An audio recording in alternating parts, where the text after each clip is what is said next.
Have you ever set a goal to exercise more throughout the week, only to find yourself binge watching The Office for the ninth time? Don't worry, we've all been there, and by we, I mean me. In this video, we'll look into why setting goals usually fail and why you should focus on building good habits to create systems instead. Welcome to Continuous Improvement. Our purpose here is to continually learn, develop, and improve our habits every day so that we can live a healthier and more successful life. In this book, Atomic Habits by James Clear, he mentions 3 key problems with goal setting. The first problem with goal setting is that winners and losers have the same goals. If winners and losers are aiming for the same thing, then the goal cannot be what differentiates the winners from the losers. Instead, it is the systems the winners have developed and perfected over time that sets them apart from the others. Every Olympian's goal is to win the gold medal, but not all do. The Olympians with efficient systems and better habits are usually the gold medalists. The second problem with setting a goal is that achieving a goal is only temporary without a system. You can set a goal to lose 20 pounds and achieve it within the first 3 months, but if you don't create systems and build better habits, you'll eventually gain the weight back. You must build daily habits that will encourage you to eat healthier, stay hydrated, and exercise more in order to sustain your goals long term. The third problem with goal setting is that it creates an either-or conflict. The reason this creates an either-or conflict is because it leaves you with only 2 options. Either you accomplish the goal and you're successful, or you fall short of your goal and you consider yourself a failure. Setting a goal doesn't allow you to enjoy the process. You are postponing your happiness until you have achieved your goal. After a few days or a few weeks of achieving that goal, that happiness will begin to fade and you will set another goal until it becomes an endless cycle of goal setting. Creating a system works around this conflict. Systems are built on daily habits so you will have the opportunity to feel happy and motivated so you can enjoy the process instead of delaying your happiness until you have achieved your goal. This is not to say we shouldn't set goals. We should set goals with systems that is built with good habits to create long-term success. Goal setting is good for planning your progress and pointing you in the right direction, but implementing a system is great for making progress and showing you how to get to your destination. Now that we understand the problems with goal setting and the importance of creating systems, let's review James Clear's 4 laws of behavior change to develop good habits and eliminate the bad ones. This idea is based on what is known as the habit loop. The habit loop is the process of developing a habit. It has 4 different stages. Stage 1 is the cue, stage 2 is the craving, stage 3 is the response, and stage 4 is the reward. Essentially, the cue will trigger a craving, that craving will initiate a response, and your response will get you a reward, which will ultimately be associated with that cue. So for example, let's say you were studying for a university exam, and as you're studying, you began to get bored. That boredom is the cue. Your brain will then crave something to satisfy that boredom, which will initiate your response. And so you go into your pants pocket to pull out your phone and you check your messages and you scroll through your different social media accounts until you're satisfied.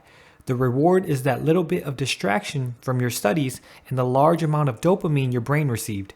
Now your brain will associate that dopamine with boredom, and that is why we always check our phones when we're even a little bit bored. The habit has to become so automatic we don't even realize it.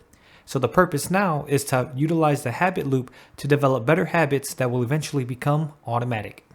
The 4 laws of behavior change is directly associated with each stage of the habit loop. These laws can be used to develop and eventually automate good habits.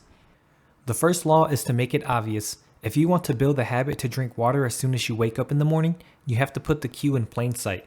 Set a bottle of water on your nightstand to trigger the cue as soon as you see it.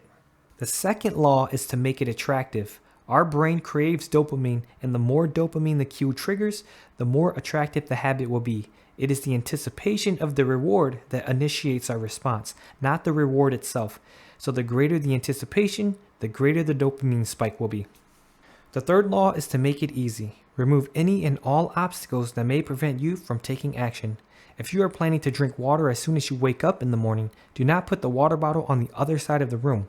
Put it right next to you on the nightstand to make it as easy as possible when you wake up. Reduce the number of steps it takes for you to take action. The fourth law is to make it satisfying. Our brains have evolved into ensuring our survival at this exact moment, so we inherently value the current time more than we do the future. So in order for a habit to stick, We have to reward ourselves immediately after the habit to maintain the motivation to continue it. On the other side of the spectrum, in order to eliminate a bad habit, you have to do the complete opposite.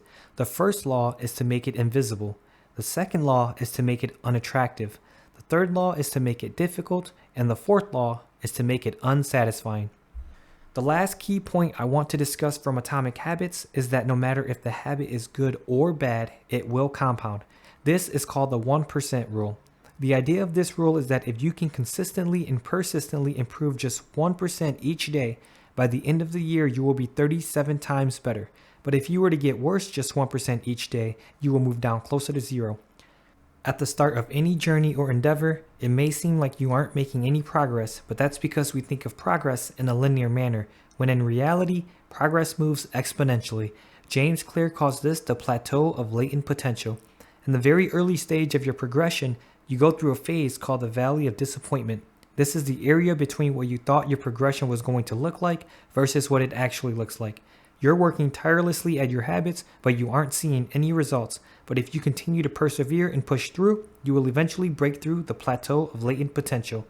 People on the outside looking in will say it was luck and an overnight success, but you know it's the daily habits you developed and continually improved on and the systems you put in place that inevitably led you to your successes. If you enjoy content like this, please like the video and subscribe to my channel. It will help the YouTube algorithm push this video to more people so we can all develop better habits.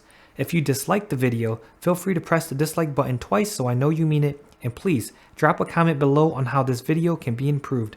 Thanks for joining us on the journey of continuous improvement.